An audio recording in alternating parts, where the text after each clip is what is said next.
welcome or welcome back to my channel. I'm so excited today because I finally get to answer the questions that you guys sent in. I know that it's been a while since I posted about the Google form. I was like, I'm gonna give it a week at least, like 7 full days, just to make sure that anybody who wants to send in anything can send it in. Like, I didn't want to post it like the morning of filming. I just wanted to make sure that everyone that, you know, wanted to send in stuff had the time. Also, I said like send in multiple questions, so if you sent in a question and thought of something else and then wanted to add another one, that I wanted to give it some time. But then a week went by and then another week went by. I actually don't know how long it's been. I'm back now. I did cut my hair in a sort of you know, a manic state, but that's okay. I like it. I just wanted to address the hair because it's like, it's pretty obvious that I cut it, but also I will be posting videos after this where my hair is still long because I have a couple of videos, like backlog videos of like writing tips and tricks that I just filmed just to fill in some gaps, but I wanted to put this video out as soon as it was done. So you're gonna see the short hair and then you're gonna see some long hair and then short hair again. Just wanted to say that. But yeah, I don't really know what else I need to intro. Basically, if you did not see the Google form and you're like, what is this video? I posted on my community tab, which you should subscribe if you want to get notified because I want to do more videos like this. I posted a link to a Google form asking you guys to send in writing questions, ask for writing advice, like just little specific questions that I can't make a whole video about because sometimes people will message me or comment something asking like a question, but it's not enough. There's not enough material to talk about that I could make an entire like writing tips video. It's more just like a quick little answer question. I try to answer questions like that in the comments, like I reply, because it's just more like just a quick little one-off. But I thought it would be fun to do a whole video answering little questions, and hopefully if you didn't send in a question, I answer a similar question to maybe something that you have, whatever. Along with posting the Google form, I also posted on my Instagram story with like a question box if anyone wanted to send them in right then. And I got a couple in there, which obviously the Google form is anonymous, so I can't see your, you know, name or your email or anything. But Instagram is obviously, I can see usernames. But for the sake of this, I'm gonna keep them all anonymous and I'm just gonna answer the question in general. But I will be putting it up on the screen so you can see that it's your question. One more thing that I should preface before getting into it, I am not going to be able to answer every single question that was submitted. Just some of them I didn't know how to answer. I couldn't think of any like advice because like I don't know everything. I just took screenshots of ones that I was like, that's a good question to answer. That's a good thing to that's something that's good to discuss. But unfortunately there were some that I felt like I could not answer. Okay, that's all I have to say. Let's get into it now. Okay, so this question I get a lot, and I got at least 2 according to the screenshots that I have that are basically the same question, but I might have gotten more because I feel like this is a very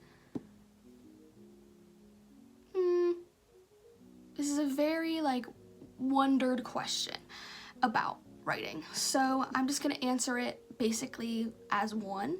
So the first question is tips on finding motivation to write/finish things you've started. And then the second one says, how do you stay passionate about a project without dropping it after a few days? Like sticking through research and planning. I've never made it past 1 chapter. Oh my god. First of all, it's very relatable. I have really like only figured out how to like work through like lack of motivation last year. My entire life, like growing up, ever since I started writing, I chased this like passion, this like spark, and then once the spark was gone, I just abandoned that story. And then last year I came up with this book idea that I really loved, and I was like, I don't want to abandon this. So I did, you know, some research and I tried different things of how can you know, continue to work on projects until they're done, or at least until you've got like a big chunk in. Like, how do you keep up with motivation and not abandon projects? Now, the advice that I'm about to give, you guys are probably not gonna like, but it's the truth and it worked for me, so I have to give it. You cannot just write based off of motivation.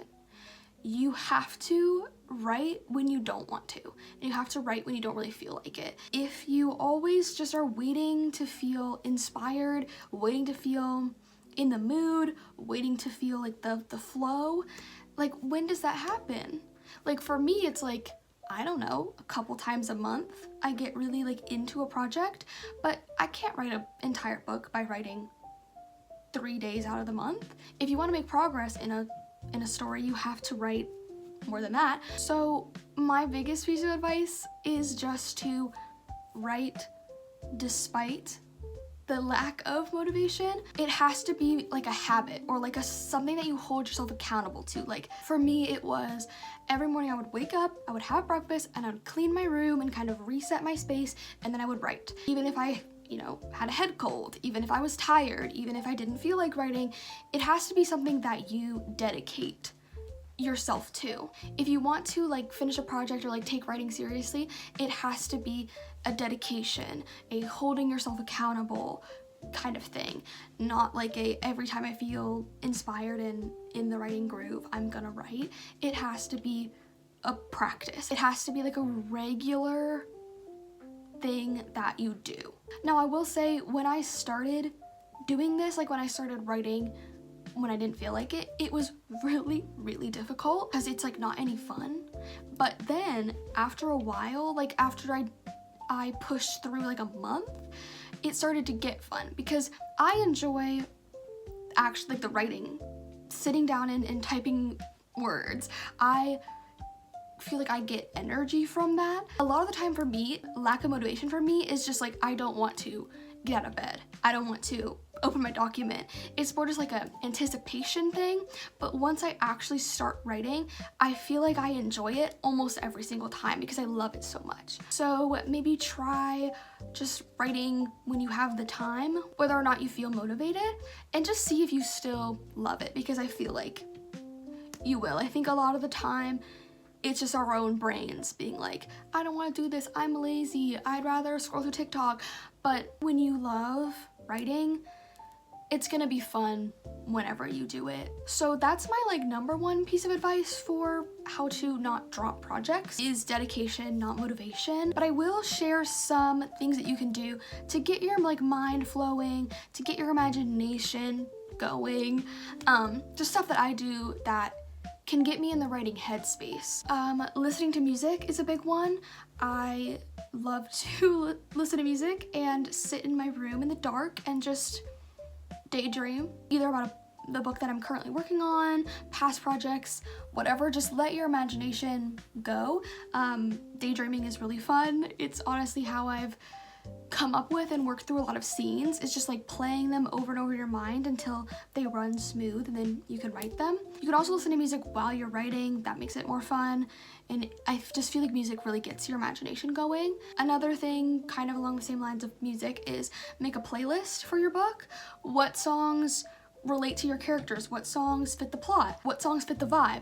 And then listen to that playlist while you write, or just while you're doing something else, and let your imagination go. I just feel like it makes it really fun and it makes your story feel alive. Another thing is make like a Pinterest board of like pictures and quotes and things that remind you of your book.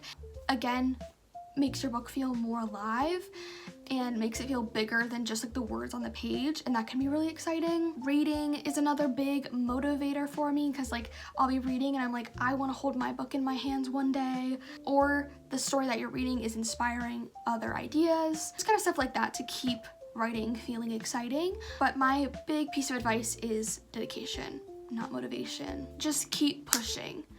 You can edit stuff later, you can correct stuff later, but you cannot edit, you can't fix a blank page. You can't fix nothing. So you really just need to push through.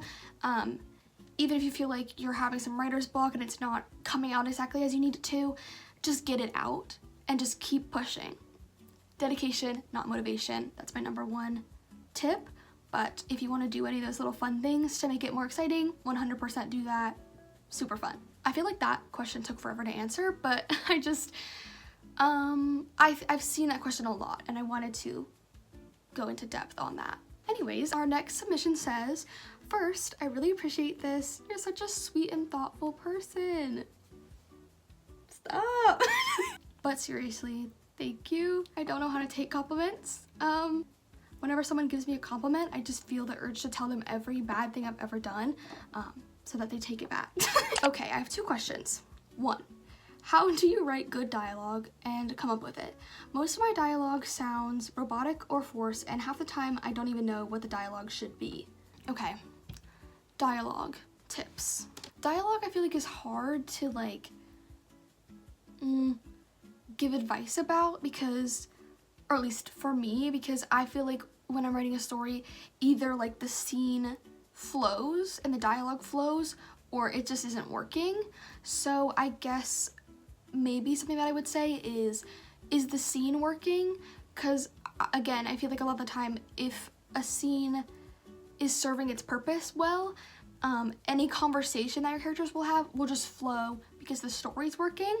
So maybe if your dialogue is not flowing, try something else, try a different angle, try a different scene for whatever like goal you're trying to hit with that. Like if you're trying to establish 2 characters meeting and it's just not flowing, try to have them meet in a different setting or in a different way. Just try to switch it up maybe to make it more interesting. Along those same lines is make the scene where the dialogue is taking place, make it interesting. Like place the characters in a interesting or busy setting. I do have an entire video on dialogue tips if you wanted to watch that. So I feel like I've probably already said these things before, but maybe your characters are having a conversation on, I don't know, a mission that they need to complete or something. Instead of just being like they go into a room and start talking to each other, maybe they have that conversation at a bar and then like they have to pause the conversation to order drinks. They have to pause because somebody's getting rowdy over there. Also with a vivid setting, you can take breaks from the dialogue to describe the surroundings, to be like, you know, again, if they're in a bar or something, like, you know, the drink being slid down the bar, the counter by the bartender and like leaving a trail of condensation, the ice, you know, rattling against the glass. Describe the setting, which makes the scene come alive, and it makes like dialogue and conversations a little less boring when you take little breaks and describe and talk about the setting. And then something that I do when dialogue is feeling like robotic or forced or just like clunky, again, this is gonna sound insane. Do I need to be put in some sort of asylum? I'm not sure, but read your dialogue out loud and kind of have a conversation with yourself as your 2 characters. That way, if it sounds robotic, you can catch it because it won't sound good coming out of your mouth. And while you're speaking it out loud, you can try out other ways of saying it, and you can kind of pay attention to how you, an actual human, speak, like with pauses, with slang, whatever. Like you just kind of make sure that it sounds good coming out and then write that down on the page. I hope that was helpful. Dialogue is hard. And then your second question says, outlining tips for stories. I struggle to format an outline and incorporate it into the story or plan out the story well. For this, I'm going to direct you to 2 videos. One, I have a how I outline my book video. You can watch that. And then I also have a video that is literally an hour and 20 minutes of how to bring your idea to a full-length novel. And that covers a lot of plotting. I feel like I've talked about plotting so much. It's like my personality trait at this point for some reason. So I don't want to go too much into it in this video, but I wanted to let you know that I do have those videos, and they go very much in depth on how to outline and how to bring your stories to life and how to plan them and stuff. My voice is already given out. Okay, next question. I'm having so much fun. How do I get over the fear of sharing my work? I love writing, but it's so scary to ask for criticism when I have a piece I'm really proud of, since someone might just destroy all my pride and joy in the piece, and I just don't want to work on it anymore. I've had the same exact mental breakdown many a time. Currently, as we speak, well, probably not exactly as we speak, but at this time, I have given one of my stories to my family for the first time, and they're reading it. Again, I've never done that before, so it's literally terrifying, but some advice that I would give is give your story to someone that you love and trust. Mom, siblings, friends, just people that are not going to destroy your confidence. If people care about you, they're not going to want to hurt your feelings. So they honestly might lie to you and tell you that it's good even if it's not, which if you're sharing your work for the first time, you might need that. You might need them to ease you into it. But at the same time, people who love and care about you, like family and friends, they also want you to succeed and want to be like honest with you, hopefully. So I just feel like that is the best way to ease into asking for criticism, because they'll probably like give it to you easy, let you down easy. They're not just gonna be kind of like a, you know, person that you hired being like, change this sucks. Like, I've never hired anyone to edit my books before, so I don't actually know what I'm saying.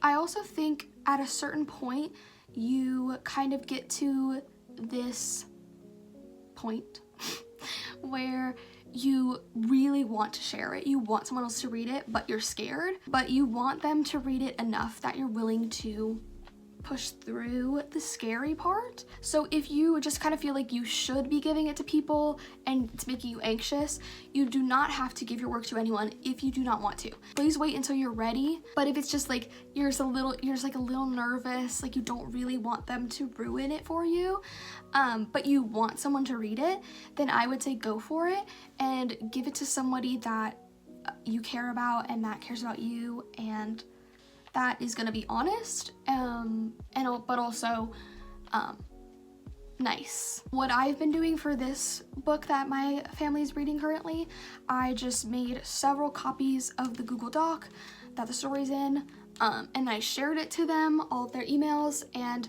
they're just like adding comments when they need to, because I said like if you catch any errors, please let me know. So I've just sent them the things, they're allowed to add comments, and I'm not gonna look at the documents that I gave them until they're done, and then I'm gonna look through all of them. So just like give it to someone that you care about and let it go. Also, you shouldn't let someone ruin your love for something.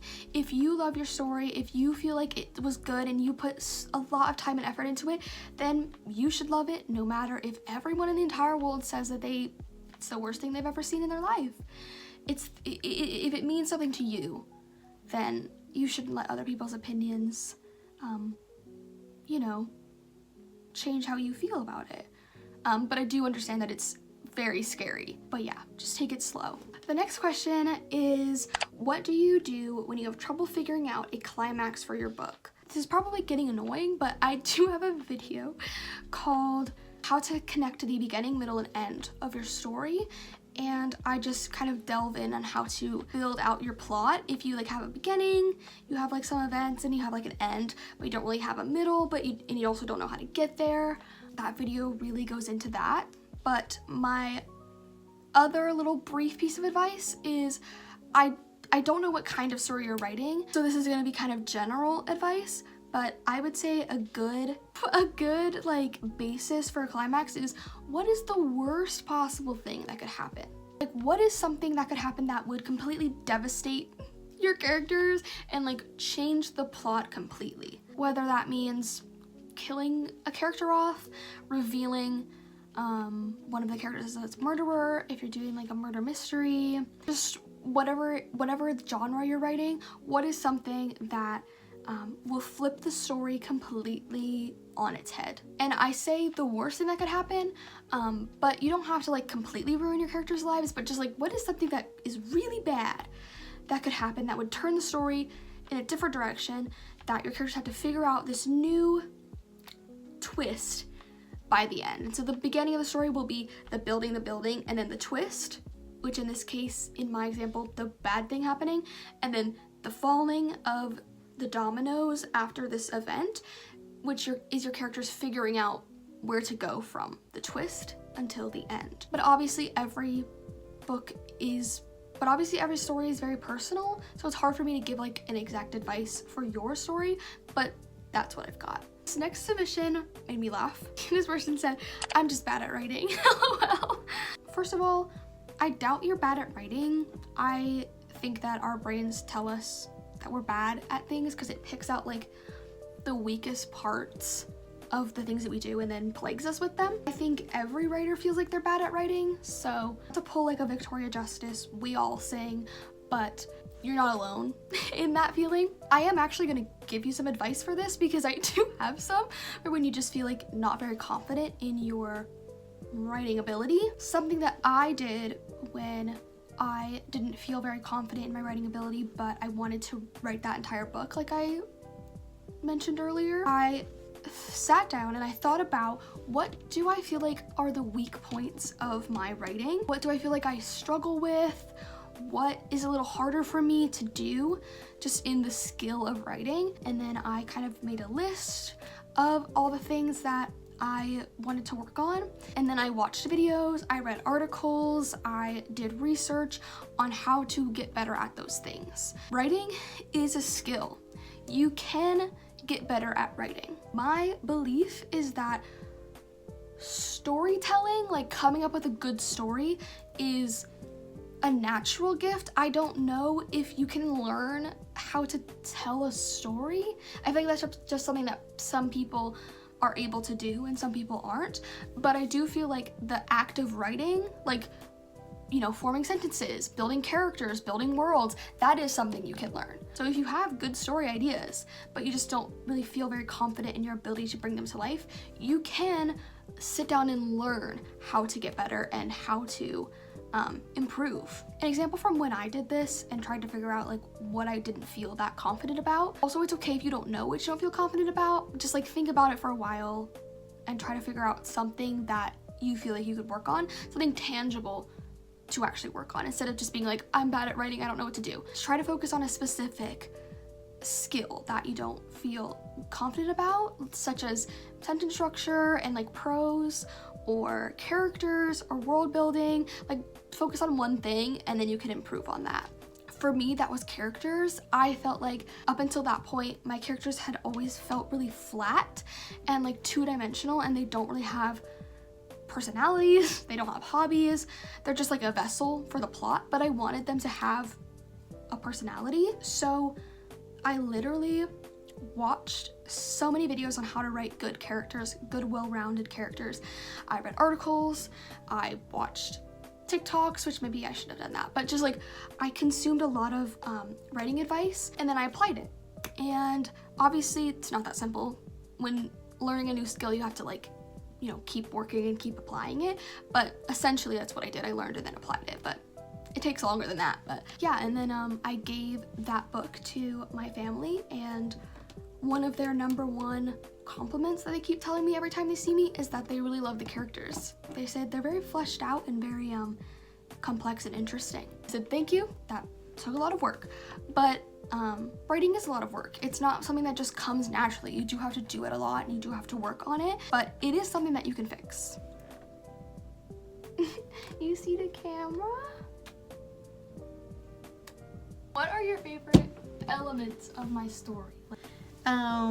I like the characters best. They're developed very deeply. Like there's a lot of background involved in building your characters. They're not just superficial.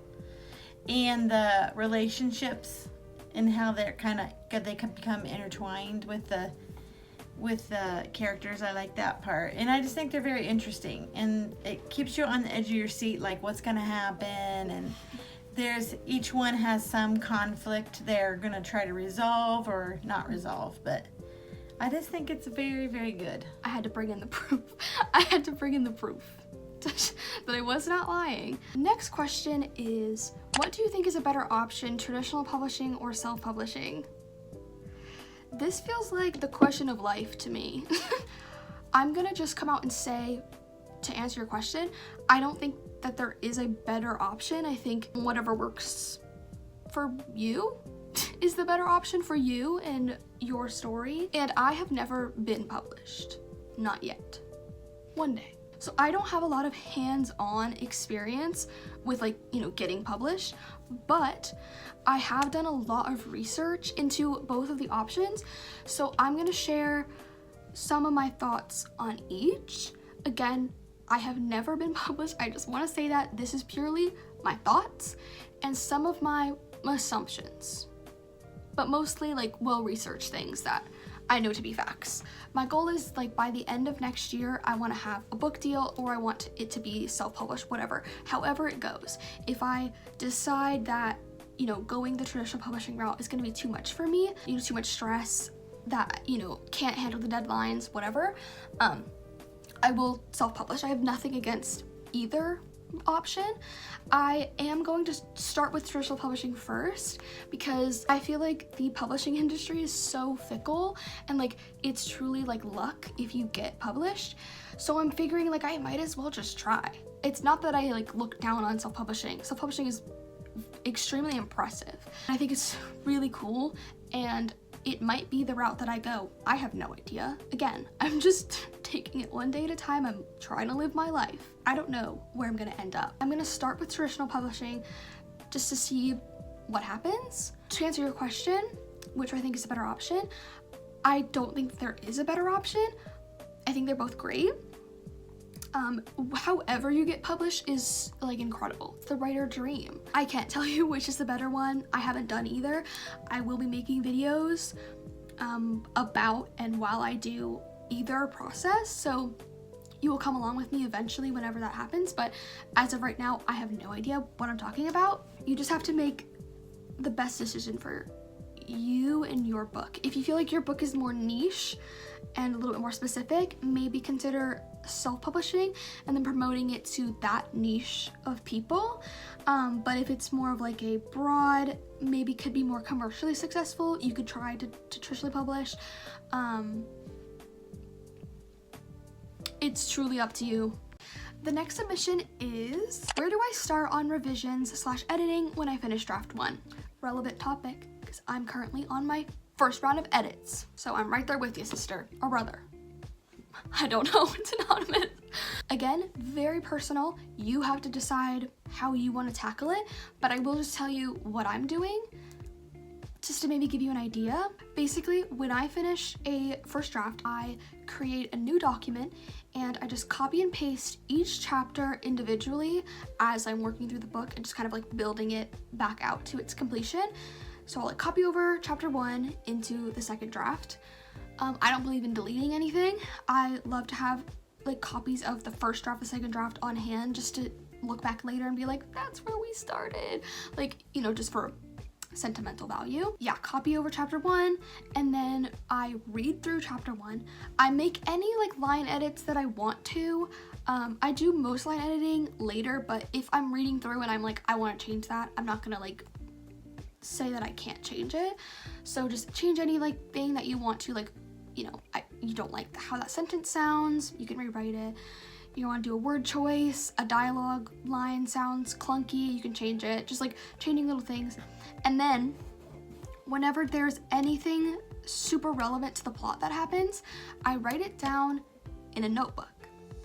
And then, I hope that this makes sense, but when I'm done reading through the entire first draft and writing down questions, writing down all things plot, I read through the notes that I have made and I do a little check or an X next to each little question on whether or not it was ever answered. And that's how I find plot holes. So let's say in like chapter 1, you do a little foreshadowing.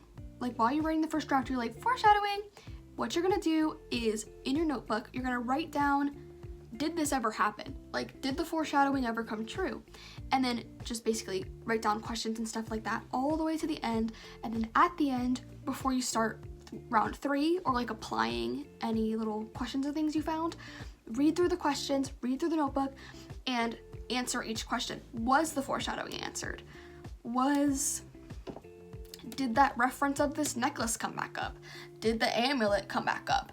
Did that side character in chapter 1 ever come back up? Like, that's how I feel like I find plot holes and loose ends and am able to fix them. And then the second round of edits, aka like draft 3, but the second round of edits, I fix any plot holes that I find, I line edit again, and I also, again, write down any more questions.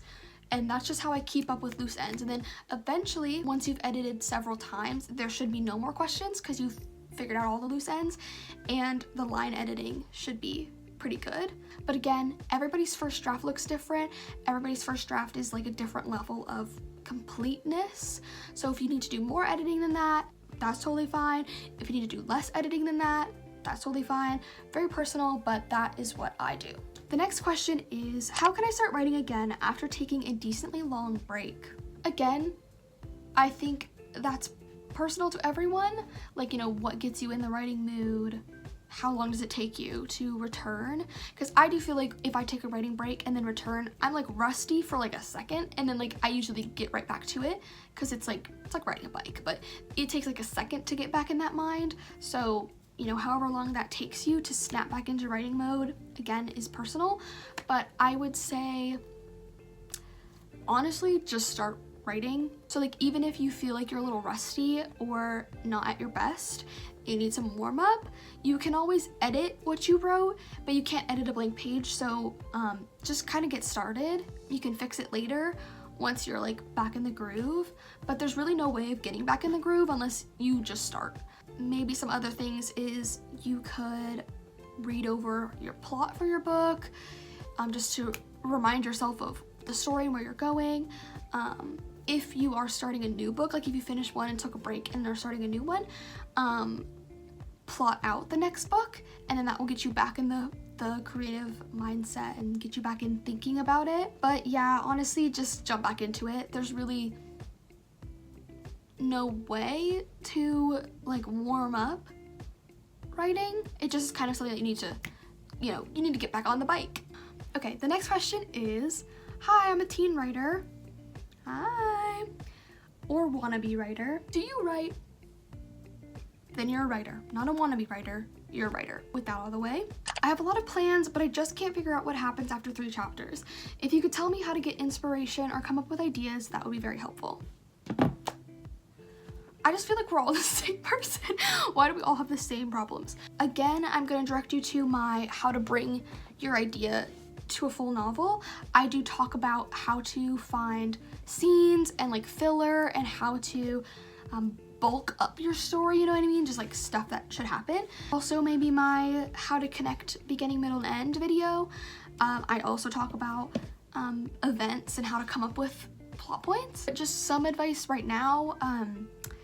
When I just am kind of stuck, honestly, I just sit down and brainstorm and just like dump a bunch of scenes on the page. Like, it doesn't matter if they're good or not, you don't have to use them, but just dump a bunch of ideas of possible plot points, possible things that could happen.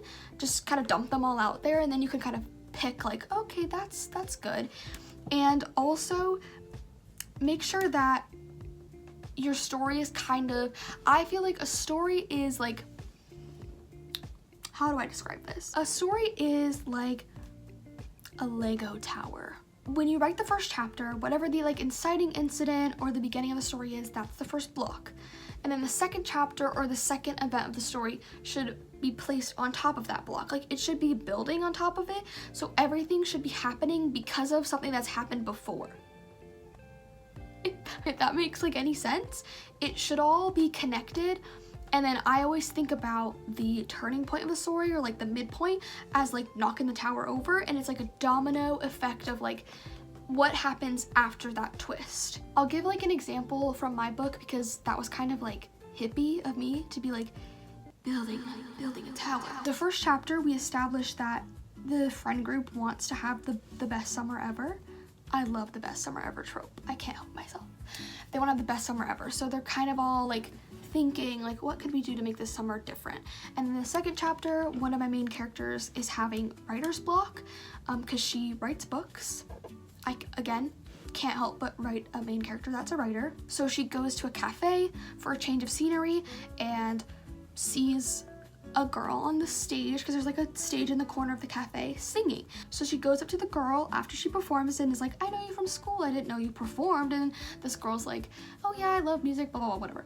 And then, you know, she's like, what are you doing here? And then our main character's like, I am having writer's block. And she, like, you know, confides in her. And then the girl's like, have you ever tried writing a song? And she's like, no. And then the girl's like, well, maybe you should, because like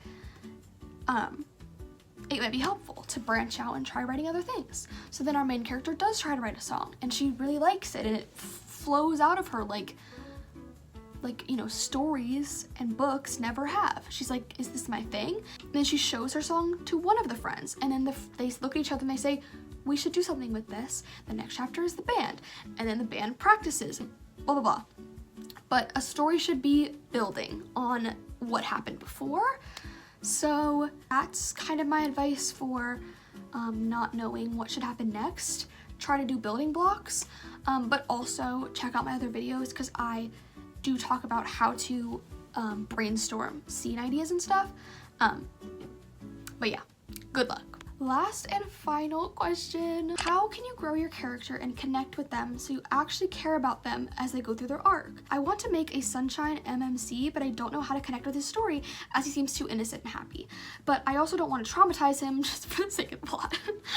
So, my advice for connecting with a character, basically you just have to figure out, I think every person, but specifically every character in a book, has like a fatal flaw or a world belief that makes them act the way that they do and think the way that they do. I feel like I've been talking about my book a lot, but I just keep wanting to give examples. My main character from June Gloom, Maisie, her parents gave her up when she was a baby, and they sent her to live with her aunt, and her aunt is lovely. Maisie does not feel unloved or like abandoned or anything, but she always feels out of place and like nobody really understands her. She feels a little bit like an alien. So that's her belief, and that shapes how she talks to people. That shapes how she interacts with the world. It shapes how she builds her life. And I feel like even if you're writing like a sunshiny character, they have to have some belief about life, about the world, that makes them the way that they are. Also, if you're writing a sunshine character, I love when like a sunshine character has maybe like a dark past. I know that you said you don't want to traumatize him. You don't have to traumatize him, but like maybe he went through a really bad breakup. I don't know. And now he like wants to see the world in this optimistic way, but it's really out of like a place of fear. Because if he acts all sunshiny and happy and like puts up this front basically and never lets anyone see how he really feels, then they can't hurt him again. And that's a really relatable feeling, but he can still be sunshiny. And then as we get to know this character better, we can dive more into why he is the way that he is. So try giving them like a fatal flaw or something about their past that changes how they act to this day. So again, I know you said you don't want to traumatize him, so you don't have to traumatize him, but like, why is he so sunshiny and happy-go-lucky? Why is he the way that he is? Maybe he had a relative that taught him to be like that, and then the relative passed, so he looks at life in a positive way to honor them, and that's just like a deeper part of him. And wanting to honor someone that meant something to you, that's a really relatable feeling. I feel like we can all connect to that. You can give your characters like a little bit of a weakness, something deeper that can be connected to, both for you to connect to him and also the reader, without like, you know, traumatizing him and being like, both his parents are dead, his house burned down. Like, you don't have to traumatize him, but give him something in his backstory that makes him so happy-go-lucky, and then we can uncover that as the plot goes along, and connect to him more as a reader. And also for you, knowing that about him, you can feel more connected to him and he'll feel more human. Okay, that's all the questions. So sad. I don't want it to be over, but my voice is giving out, so I should probably stop. Anyways, Thank you so much for watching, and thank you so much if you sent in a question. This was literally so much fun. I'm definitely gonna do this again. I love like interacting with you guys, like when you send me, like when we did like the first lines video, so fun. So definitely gonna do more of this, but for now, that's all. I'm sorry if I didn't get to your question, but I hope that this video was helpful nonetheless. I hope that if you did ask a question and I didn't answer it, you still got something out of this video. But I really hope that if I did answer your question, I was helpful. Please like the video if you did like it. Please comment your thoughts, comment if I answered your question, comment if you have any follow-up questions. Also, let me know what videos you'd like to see from me. Also, if you subscribe, then you will get notified when I post on my community tab, which is where I will be posting more Google Forms for more videos like this. But yeah, I have to go. Thank you again for watching, and thank you for sending in questions, and thank you for supporting me. Happy writing, good luck writing, and I hope you have a really great day.